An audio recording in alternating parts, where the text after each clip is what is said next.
Hello and welcome to The Hero Spouse. I'm Kendra Ruth, here to answer one of your questions about marriage and midlife crisis.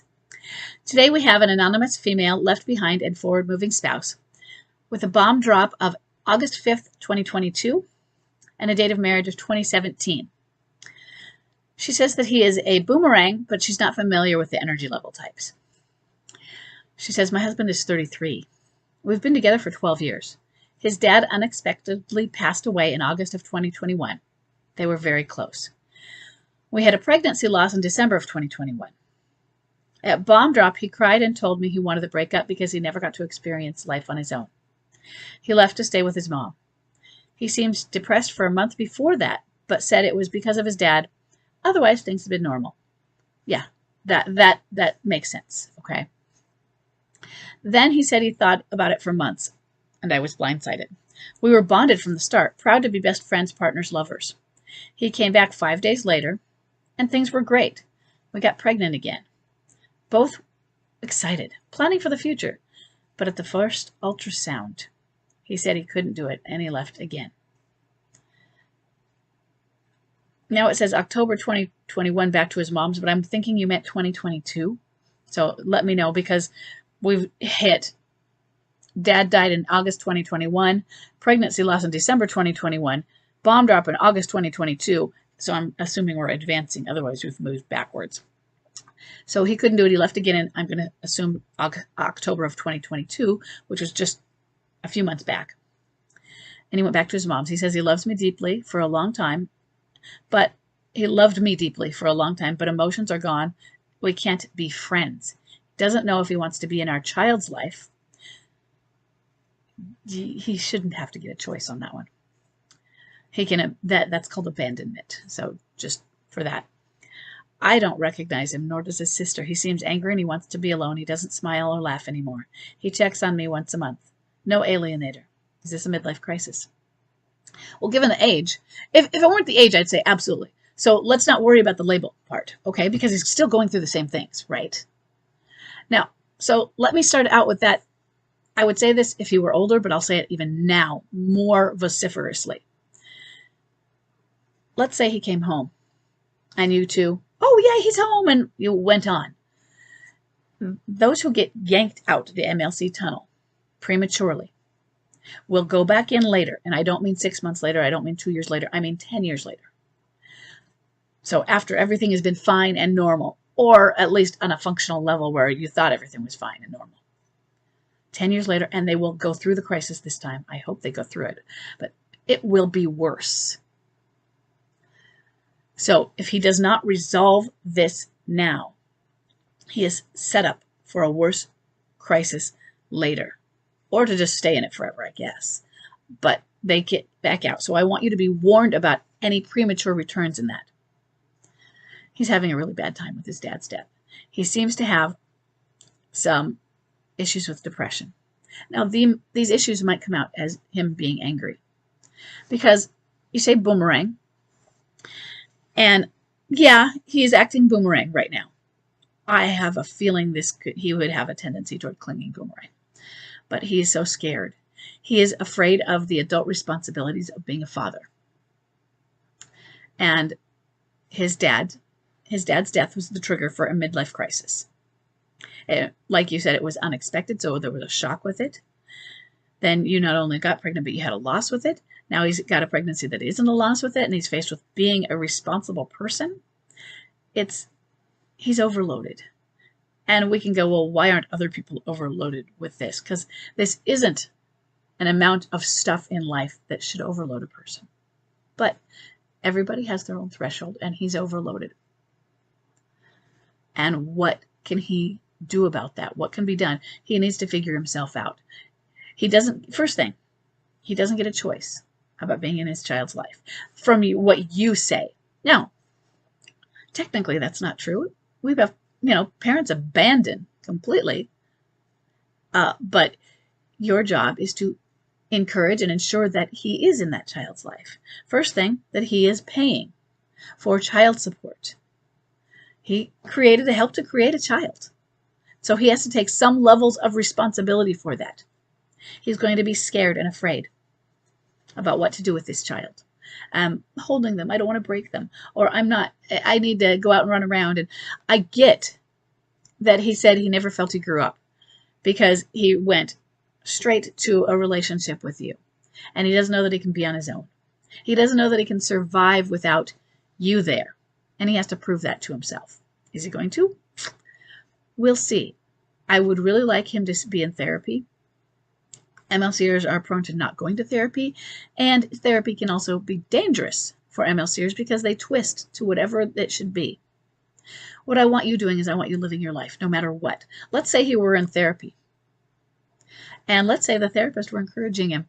Well, you need to find your happiness. You should just divorce her. And he's told her something, and oh yeah, she sounds awful. You should divorce her. First thing, you know that it's not true, and he knows. He can be led to believe anything at this point. But if you found out that he said these things, like, negative things about your marriage or you can say, you know what, I'm really sorry that you are feeling this way right now. But not I think but I think leaves a wiggle room. But that's not true. And you say it with that level of that soft tone. But if you were in therapy, your job is to heal. Your job is to let him go and figure himself out. Now, there are parts of it, due to having a new baby on the way, where you have to hold his feet to the fire. Say, hey, you need to, and he may not do that anyway, and he's going to resist.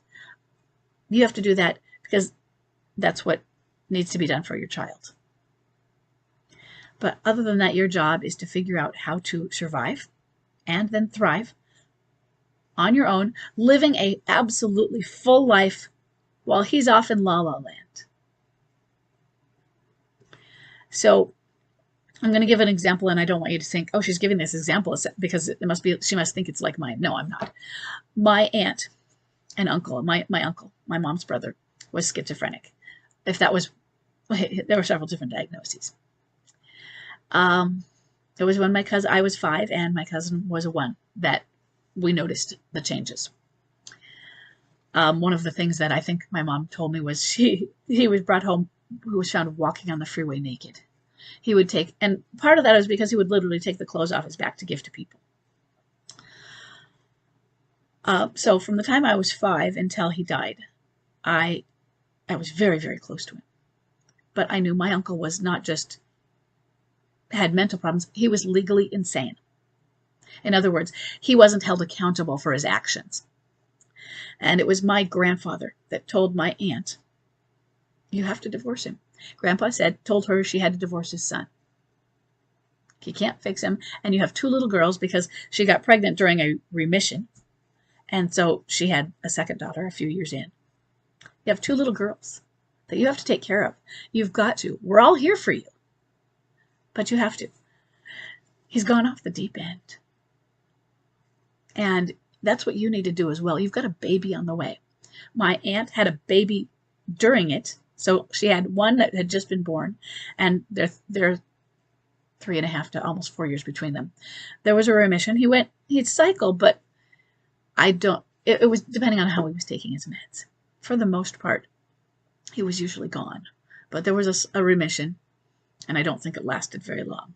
But she got pregnant during that. So now she has a baby on the way, just like you.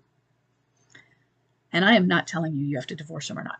That's a decision you have to make based on what's going on here. And I'm not telling you that he is legally insane like my Uncle Tom. But I am telling you that she had to go on. She never wanted a divorce. She was devastated years later when he got cancer. And it was terminal. He's been gone over 30 years now. But she knew she had to do this for herself and her children. And you have to do something where you move on with your life. Moving on does not mean, some people think it does not mean you stop standing, does not mean you stop loving, does not mean you stop giving grace. But he has to figure it out. You can't fix him. And so you have to hold his feet to the fire when it says, you know what, you are going to be a part of this child's life. And if you choose not to see this child, you still are have financial responsibilities, and you take that to the court. He has to have that. And you have to encourage him, saying, I want him to know you, her to know you. We don't know. Encourage those things. He's feeling guilty, like he's not worthy. I'm not a good enough parent. I left you. I don't deserve this child in my life. This child will be better off without me. He's going to use all those excuses. Just excuses. And what it's showing is he is scared. He's not trying to be irresponsible. He thinks he's not worthy, and he's scared. Now, we can go into the why. Why is this his reaction after his dad died? And I can't answer that for you. But are there any what is his family history of trauma? Because he has a low resiliency is what it sounds like. His dad died. He had a pregnancy loss, and then another one. He just went, with the pregnancy loss, had to move in with mom. I need to learn to grow up. He went off the deep end. And why? What is in his background that he doesn't have the coping skills? My mom said that Tom had many things pile on him all at one time. One of them was the suicide of a friend. I don't know what the other one, oh yeah, I know what the other one was. One of them was the suicide of a friend where the minister was gone, and my Uncle Tom had to take charge of all of the funeral details and everything. And when my his oldest daughter was a year, that was when my aunt, his wife, had melanoma. And so she had cancer, and she got through it. But so there's all sorts of scares going on in his life. I mean, there must have been a few other things. From what my mom said, she said there was just this culmination of a mountain on him as responsible for him. Because I wouldn't have said Tom was somebody who had low resiliency just based on knowing my family. What is his family? Why is he showing such a low resiliency? Now, that doesn't mean you can fix it, but maybe it can help answer the whys. Okay. I hope this is helpful. I will see everybody in the next question.